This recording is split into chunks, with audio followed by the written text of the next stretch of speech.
Om Namo Bhagavate Vasudevaya. Om Namo Bhagavate Vasudevaya.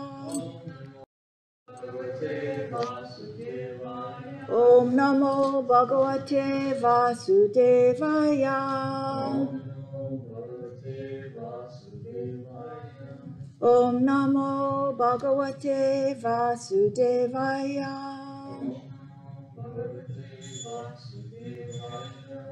Today we will do Srimad Bhagawatam, Canto 3, the Status Quo, Chapter 2, Remembering Krishna, verses 6 and 7. I will have to correct this. Sankar Bhagaval Lokan Nirilokam Punar Agata Vimrija Netre Viduram Pritya Hodava Utsmayan Shanakar Bhagavalokan Nrilokam Puna Agataha Nirmrija Nitre Viduram Pritya Hodava Utsmayan Shankar Bhagavalokan Nrilokam Puna Agataha Vimrija Nitre Viduram Pritya Hodava Utsmayan. Others? Shanakar Bhagavalokan Kampuna Agataha Nimrije Nitre Viduram Prityadhodava Utsmayan Shanakar Bhagavalokan Nrilokam Puna Agataha Nimrije Nitre Viduram Prityahodava Utsmayan Shanakar Bhagavalokan Nrilokam Puna Agataha Vimrija Nitre Viduram Prityahodava Utsmayan Shanakar Bhagavalokan Nrilokam Puna Agataha Vimrija Nitre Viduram Prityahodava Utsmayan. I'm just going to read this next one because it's also there. Uddhava Uvacha Krishna Dyumani Nirmloche Drumani Nirmloche Grihaneshva Ajagara Garenaha Kimnu na Kushalam Bruyam Gata Shri Shugriheshwaham. Synonyms. Shanakai, gradually. Bhagavat, the Lord. Lokat, from the abode. Nrilokam, the planet of the human beings. Punaha agata, punaha agataha, coming again.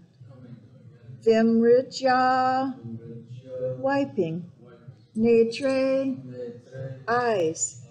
Viduram, unto Vidura. Pritya, in affection. Aha, said. Udavaha, Udava. Utsmayan, by all those remembrances. Let's do the next one too, because the word for word, to me, it's like, ooh, I just really love the word for word. Udava uvacha, because we're actually learning Sanskrit, which is really wonderful. Udava uvacha. Sri Uddhava said, Krishna Dyumani, the Krishna son, Nimloche, having set, Grineshu, being swallowed, Ajagaranena, by the great snake, Ha, in the past, Kim, what, Nu, else, Naha, our, Kushalam, welfare, Bruyam, may I say, Gatashrishu, with good fortune gone away, Griheshu, in the house, Aham, I. Repeat after me. The great devotee Uddhava soon came back from the abode of the Lord to the human plane. And wiping his eyes, he awakened his reminiscence of the past and spoke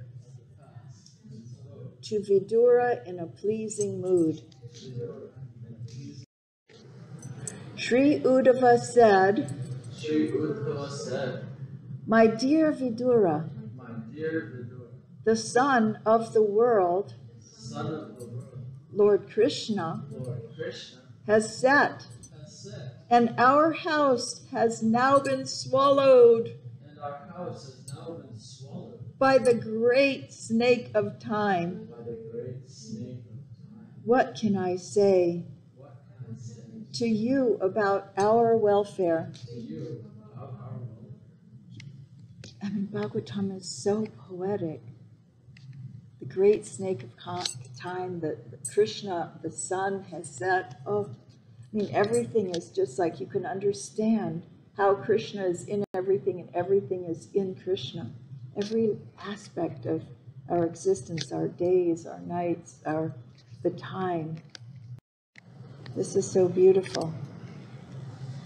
And the sun of our world, Krishna has set. I just loved that, so I brought in a picture that I found. The sun of our world, Lord Krishna, set. Purport: when Uddhava was fully absorbed in the transcendental ecstasy of love of God, he actually forgot all about the external world. And Maharaj went in at great length to talk about the stages of ecstasy yesterday. It was a very wonderful class. I listened to it a few times during the day. The pure devotee lives constantly in the abode of the Supreme Lord, even in the present body, which apparently belongs to this world. So apparently his body, he was a pure devotee, but this body apparently, it seemed to belong to this world, because it's like coming and going, like we're shedding this body, we're taking a new form. So Uddhava was fully absorbed in transcendental ecstasy. He was in the spiritual world, although his body was just like when Maharaj Pariksit garlanded that great saintly person, the Brahmin that was in meditation. He was not present in the body. He was not present in his body at that time. He was somewhere else. And one of the reasons that a yogi is supposed to put down Kusha grass in a deer mat is that the idea is that when they're out of station, when they're out of their body, no snake or serpent will crawl on them during that time. So they put down Kusha grass, and both things, the snake, the Kusha grass and the deer skin, both repel snakes. So that's the irony of the fact that he garlanded him with a snake. So it had to happen externally. It couldn't have happened. A snake couldn't have crawled up and died on him because he had all the precautionary measures to have that not happen. So the pure devotee is not exactly on the bodily plane, since he is absorbed in the transcendental thought of the Supreme. When Uddhava wanted to speak to Vidura, he came down to the abode of the Lord. He came down from the abode of the Lord, Dwarka, to the material plane of human beings. So that's Uttama Adhikara. He comes from the platform of seeing everybody completely equally into Madhyam to train us, to teach us, to be in touch with us. And sometimes, there's been certain devotees that are so elevated and advanced, and sometimes when they speak, like Sadaputra, he gave a presentation to the GBC, and he spoke in such high language, I couldn't understand him. It was so advanced and technical in terms of archaeological spirituality. And sometimes a person has to take it down quite a few notches to actually play to their audience, to actually get there, because real communication means that we connect. So Srila Prabhupada, one of the things that because I spent a year in Baroda trying to study Sanskrit at the Sanskrit college there. And when I came back to Krishna Balaram Mandir, I was so extremely grateful for the fact that Prabhupada spoke to us in our language, English. And then he set out translating, having all his books translated in so many languages. Talk about mercy, coming to where we are. That's the thing. He came down from the material. Even though a pure devotee is present on this mortal planet, he is here in relation to the Lord for engagement in transcendental loving service and not for a material cause. A living entity can live either on the material plane or in the transcendental abode of the Lord in accordance with his existential condition. The conditional change of the living entity are explained in Chaitanya Charitamrita in the instructions given to Srila Rupa Goswami by Lord Sri Chaitanya. The living entities all over the universes are enjoying the effects of the respective fruitive results of their own work, life after life. Out of all of them, some may be influenced by the association of pure devotees and thus get a chance to execute devotional service by attainment of taste. Prabhupada gave us the qualification. He came and he gave us. By his sheer presence, we wanted to chant. Immediately coming in contact with one of his books. In the summer of '69, I read Teachings of Lord Chaitanya at the Haiku Meditation Center. And I had a dream of Prabhupada, and I knew he was my guru just by touching and reading one of Srila Prabhupada's books. So potent. That's why book distribution is so very, very important. I was in Vrindavan. This fellow from Germany showed up, young man, met a devotee one time, got a book, read it cover to cover, never met another devotee, came to Vrindavan because of reading that one book.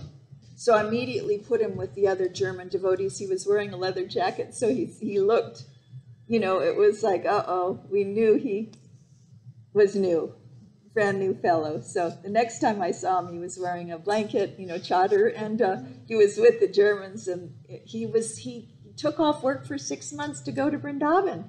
It was that serious. The book has that potency.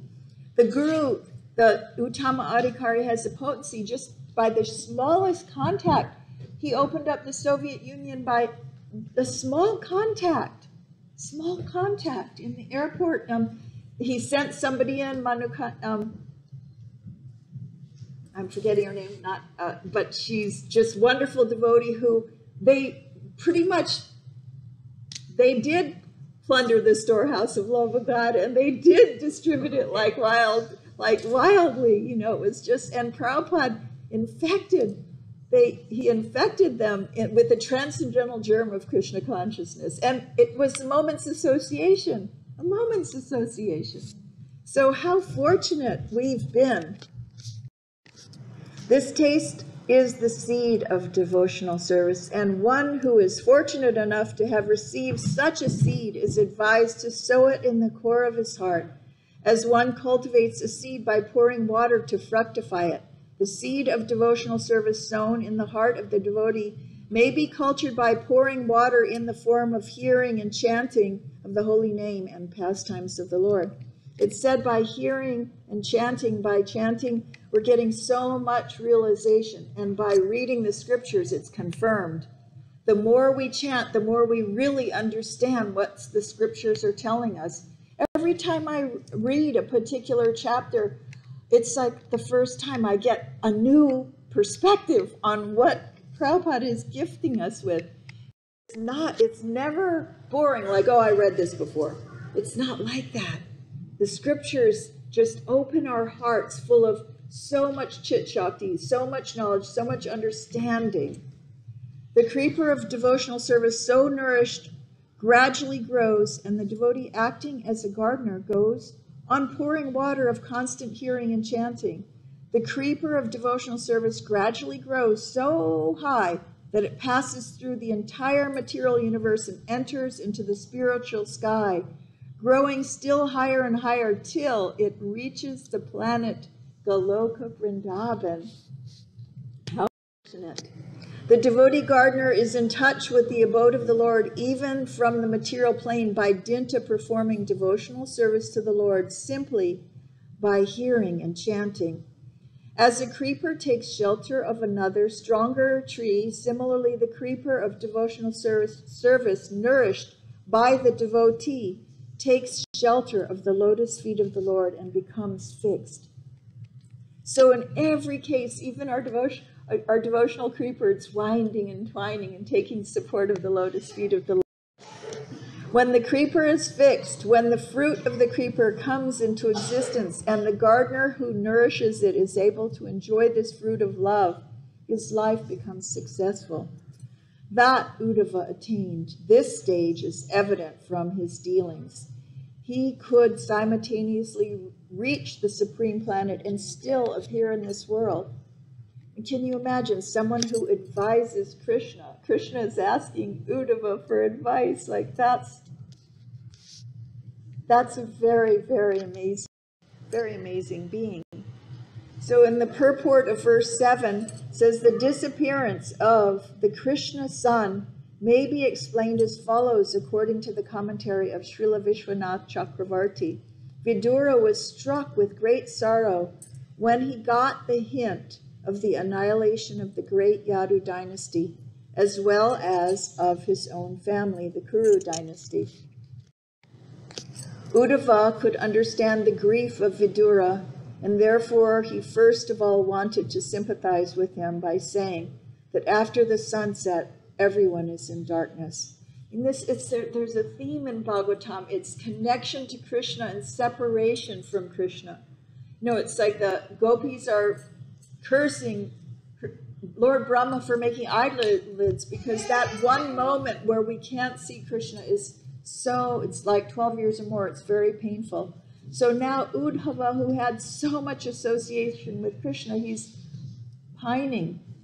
Queen Kunti, she's pining. Arjuna, they're all pining. They can't bear. Where is Krishna? Maharaj Pariksit saw him for a moment in the womb. Where is Krishna? And we need to be like that, to follow in the footsteps of these where is Krishna? And the closer we are to him, the more we will be pining to become closer and closer to Krishna. Since the entire world was merged in the darkness of grief, neither Vidura or Uddhava nor anyone else could be happy. Uddhava was as much aggrieved as Vidura, and there was nothing further to be said about their welfare. It's like Prabhupada, he describes it, whereabouts unknown. Whereabouts unknown. If we're not with Krishna, where are we? Fortunately, Paramatma, that he's given us a process of sadhana bhakti, whereby chanting and hearing and remembering and repeating and sharing Krishna Katha instead of Grumble Katha, Gramya Katha. If we're just complaining about the material world, this place is this and this place is that and this place is so many things, but let's hear about Krishna because the lights go on.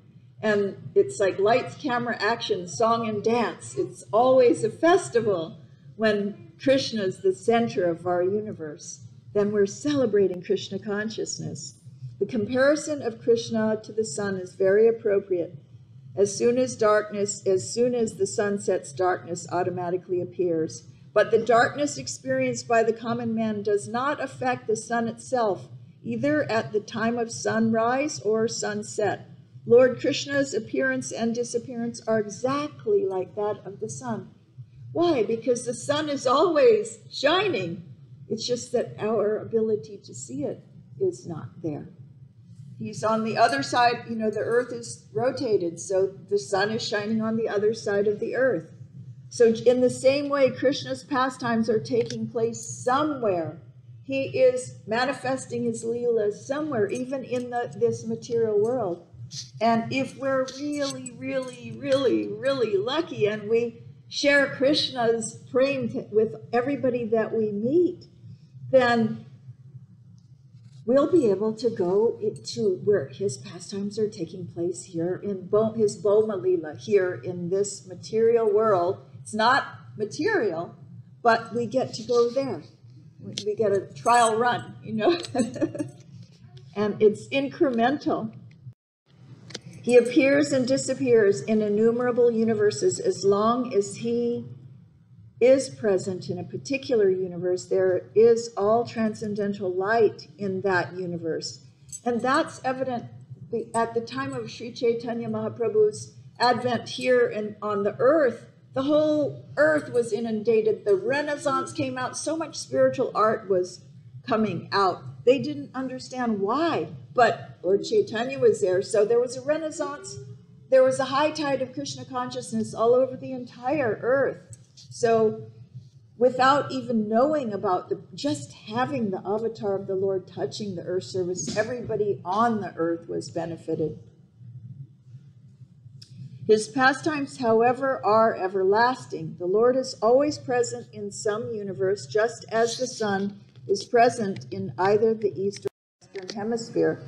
The sun is always present either in India or in America, and when the sun is present in India, the American land is in darkness, and when the sun is present in America, the Indian hemisphere is in darkness. I know because I've been speaking with like Daiva Shakti Mataji in Vrindavan lately the past few days, and she'll be like, if it's evening, she'll say, I'm just going to be chanting my rounds, or, I'm just going to take rest. Exact opposite of us, because we're 15 and a half hours different. When the creeper is fixed, then the fruit of the creeper comes into existence, and the gardener who nourished it is able to enjoy this fruit of love, and his life becomes successful. That Uddhava explained this stage is evident from his dealings. He could simultaneously reach the supreme planet and still appear in this world. And we were so fortunate to have Srila Prabhupada in our midst. In our midst. He was upstairs here translating Chaitanya Charitamrita, translating the scriptures. Here in Hawaii, we have a Dham. Srila Prabhupada made a Dham. He lived here, he established the deities here, and he established a sadhana bhakti process right here. And we're so lucky. This is like the best thing that could happen to Hawaii, the very, very best thing that could happen. And he said this place was left over from a previous age. He said many, many yogis were born here. Many yogis were born here.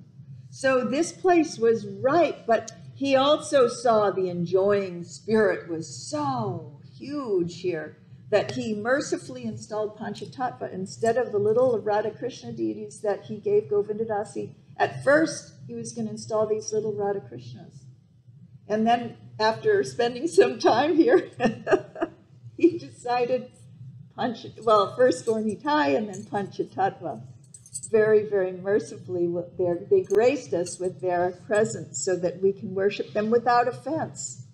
Without offense. Vishwanath Chakravarti says, from the world of the Lord, Bhagawat Lokat. It's interesting because the L looks a lot like a T, Bhagawat Lokat.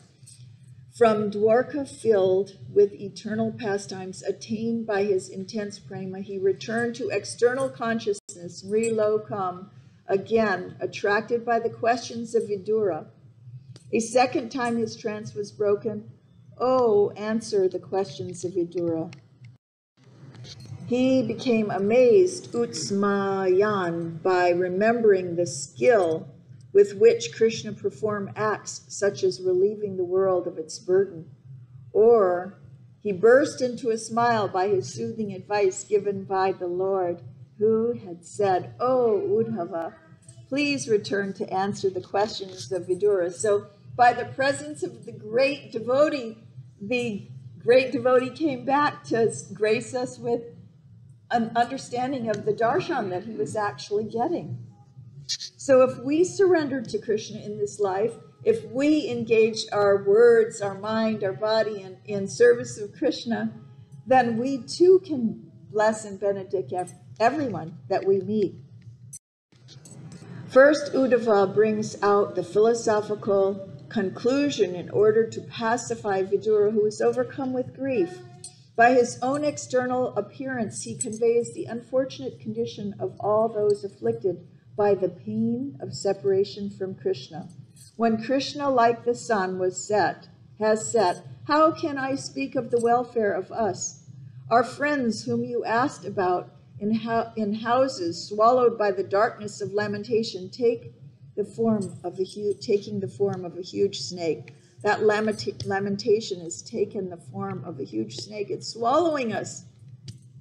And this COVID thing has really caused so much polarization and so much more intense quarrel and chaos even amongst us.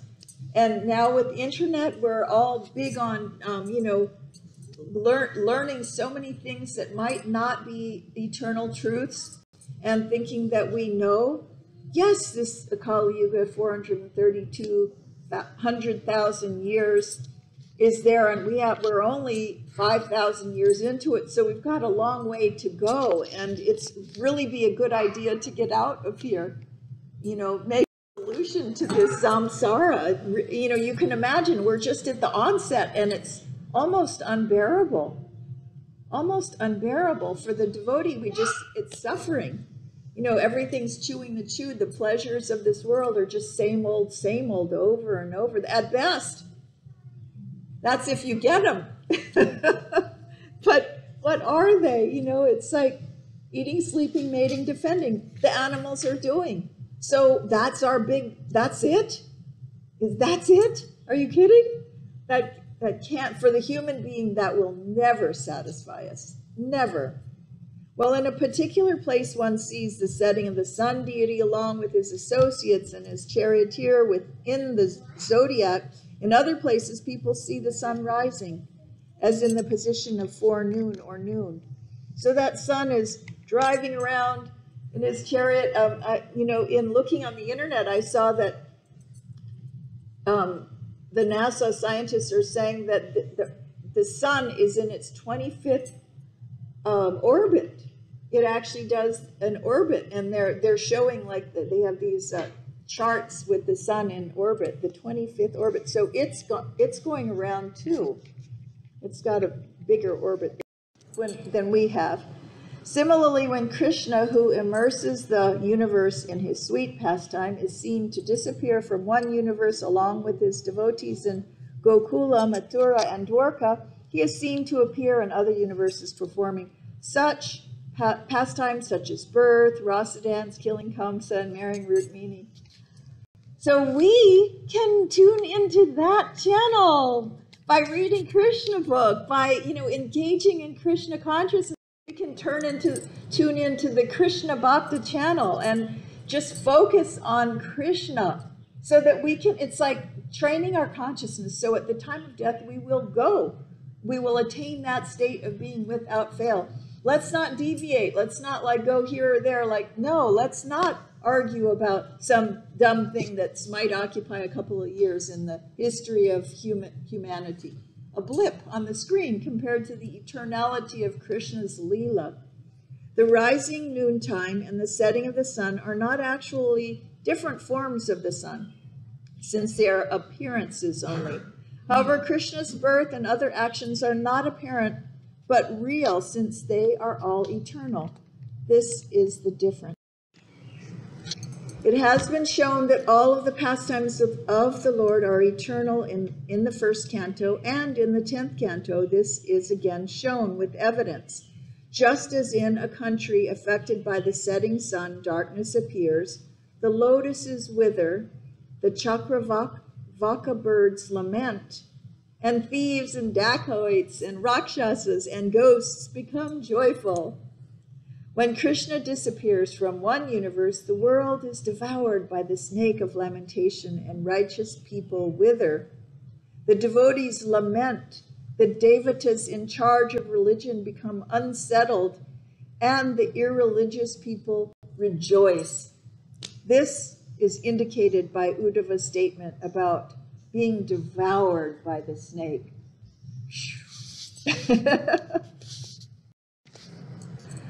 Maharaj went into ecstasy and depth, and wonderfully, and I'm going to listen to that over and over and over again. But I went to Bhakti Rasamrita Sindhu, Nectar of Devotion, and in chapter, is it 14 or 15, the character of one in ecstatic love, I just was reading through that chapter. It's just a beautiful chapter explaining what is a devotee really like. If he's experiencing love, how does he act? And it says, Srila Rupa Goswami next describes the characteristics of a person who has actually developed his ecstatic love for Krishna. The characteristics are as follows. 1, he is always anxious to utilize his time in the devotional service of the Lord. He does not like to be idle. He wants service always, 24 hours a day, without deviation. So I know these material bodies, they get tired, and even the mind, says according to Bhagavat, it's the mind that needs rest. The mind actually needs rest. It needs to just have downtime. And it explains that when there's deep rest, the soul comes to rest upon Krishna super soul, upon the super soul, as like a couch. There's kind of a tiny pralaya when you get the very, very deepest sleep. And the mind gets such relaxation. There's no even dreaming at that time. So we do need that, in our life. But for the pure devotee like Rupa and Sanat, they lived on a pat of butter and an hour's sleep under a different tree every night, and they could fully understand what pastimes took place in that area. They had minimized their eating and sleeping to such a degree. So 24 hours a day, they could remain in Krishna consciousness. But for us, we're requiring so many other things. And number 2, he is always reserved and perseverant, just determined to carry on, to go on. We won't be deterred in our devotional service. And reserved, that's interesting, reserved and perseverant. Number 3, he is always detached from all material attraction. He sees And it's not easy. I mean, you know, we just heard about Sabara Muni who's underwater meditating, and, you know, because of his offense to Garuda, he fell down. So we have to, one of the things we have to be so careful is offending one another. It's super important because we don't want to fall down. And so we need to control our minds so that we're not in a critical mood. This yogi had so much power, Durvasa Muni had the same problem, so much power that actually he was they utilized him because they figured if he went to the Pandavas, you know, he would end up cursing them because they wouldn't have enough food to feed his whole camp. But Krishna always saved the Pandavas in every case. So this tendency to criticize, to fault find, you know, we have to be extremely careful about that, and not be attracted to that kind of, there is some kind of pleasure that people get from speaking about something besides Krishna, but it's like being eaten by a serpent. So number 4, he does not long for any material respect in return for his activities. In fact, he's guarding against it, because the very last snare of nescience is pratista, is respect, name, fame, adoration, and distinction. It is the thickest layer, that Omkara layer, to penetrate, to have our Bhakti Lata Bij penetrate the material covering.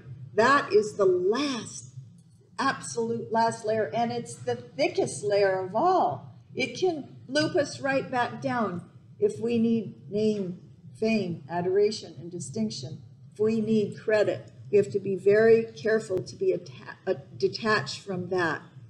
Number 5, but at the same time, we should also be very encouraging to others. We be respectful and acknowledge their service, you know, so we want it, we don't need it for ourselves, but we want to say thank you to others for their service. It's not like, oh, I'm detached, so you should be detached. No, that's not how it goes. Prabhupada and Krishna says that one who claims to be my devotee is not my devotee, but one who claims to be the devotee of my devotee. He is actually my devotee. So even though we don't want material respect, we respect everyone. And number 5, he is always certain that Krishna will bestow his mercy on him. We're confident. It's in the Upadeshamrita that confidence and enthusiasm, it's number 2 in Upadeshamrita. It's so important to be absolutely certain that it says in Bhagavad Gita, declare it boldly, my devotee will never be vanquished. Declare it. Be confident. That's super important. Number 6, he is always very eager to serve the Lord faithfully. Eagerness, this eagerness, like excited, it's like, yes, and that eagerness is extremely infectious. Like Jayananda Prabhu, he was so, anybody who came to the temple, he would pay his obeisances and say, after so many lifetimes, it's so wonderful you've come. You know, he treated each person with so much specialness. Number 7, he is very much attached to the chanting of the holy names of the Lord. It says Kanista is chanting, they're performing sadhana, I'm aspiring to that. And the Madhyam is always chanting. And the Uttama, if you're around them, you want to chant. They're always chanting, they're exuding such attraction for the chanting that we're automatically, magnetically, we just immediately will chant. So number 8, he is always eager to describe the transcendental qualities of the Lord. Sharing that, not sharing anything but Krishna consciousness. And number 9, he is very pleased to live in a place where the Lord's pastimes are performed, either in Mathura, Vrindavan, or Dwarka, Jagannath Puri, or New Nabadwip Dham Ki Jai. Any questions or comments? I have a question. Yes. Sometimes I see earlier in the purport, the first purport was mentioning that you know, the sun rising and setting and Krishna's pastimes are there somewhere else where he's, you know, marrying Rukmini and doing all these things that we hear about in this Lila. And I was wondering, when Krishna is so unlimited, why is it that the pastimes always seem to recycle when he has unlimited source material? Why is it, it's always Varaha and Nishringa, the same incarnations show up, the same people show up. It seems like with unlimited variegatedness, it can always be different. So I've always kind of been curious how it seems to sort of like it's run out of ideas or something. I think that those are the documented Leelas. And then because we only have a certain amount of time in our lives to even be able to focus on Krishna's Leela, but it is unlimited, and there's so much more to his Leela than we could ever fathom. If Ananta Shesha, who has thousands of hoods, is always glorifying Krishna's pastimes and never repeating the same thing twice, of course, exactly as you're saying, it's not, you see, the thing about Krishna's Leela, every single one of Krishna's Leelas are all happening right now, all at the same time. But there's only so many that we know about. Why Varaha's happening, Rukmini's, they're all happening right now. It's not linear. It's not a linear situation, but we ourselves only have access to a certain amount of information because of our finite nature. But in fact, there's so much more. It's to be continued forever. And it's not even, you know what I mean? It's a giant collage of transcendence.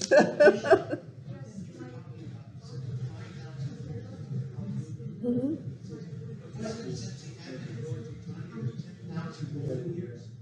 Yes. Yes.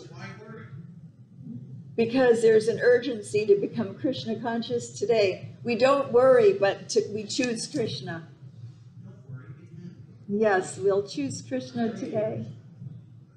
Wow, these are the golden years. I don't want to see that. I know. If these are the golden years, we don't. It's not a Kali Yuga.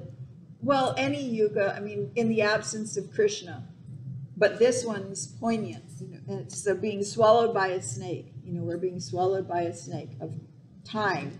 And so let's all just chant and glorify Krishna's pastimes, whatever he's revealed to us, and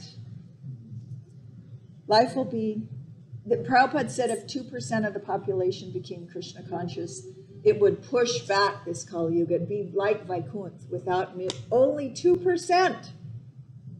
Only 2%. So we need to be that beacon of light. We need to contribute to that percent so that we can really, really make a difference. Prabhupada has already made such a huge difference. Even veganism, when we were young, the vegetarian, it was like they had this really different philosophy about diet. You had to eat a lot of meat. They really thought this. But now he put the entire dietary nutritional concept on its ear. And veganism has become extremely popular. So this is, and of course, Srila Prabhupada taught ahimsa, ahimsa dairy. And we're fortunate, we're going to be ordering 8 pounds of ahimsa cheese from the Big Island every month now so that the deities can get cruelty-free cheese. So that's a lot of paneer, yeah. Hare Krishna. Let's have a really Krishna conscious day. Hari Hari Bo. All glories to Srila Prabhupada.